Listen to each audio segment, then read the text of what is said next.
Your house alarm might be going off even when it's not set due to a few common reasons, primarily faulty sensors. These sensors, like motion detectors or door-window contacts, can trigger false alarms if they're aging, damaged, or misaligned.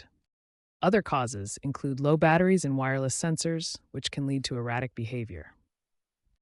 Environmental factors like dust or humidity can also affect sensor readings, or even system errors in the control panel itself. Understanding these potential causes is the first step in troubleshooting the problem.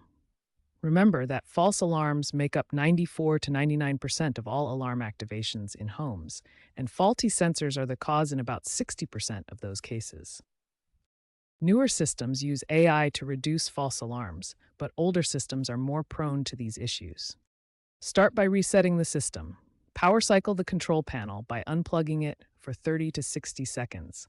This clears temporary errors. If reset doesn't work, identify the problematic zone and bypass it temporarily. This disables the specific sensor causing issues. For persistent problems, the sensor may be faulty. Test it with a multimeter for continuity and replace if needed. Clean sensors regularly to prevent dust buildup. Test batteries quarterly and replace if low. Consider professional inspection for complex issues. For older systems, upgrade to AI-enabled ones to reduce false alarms.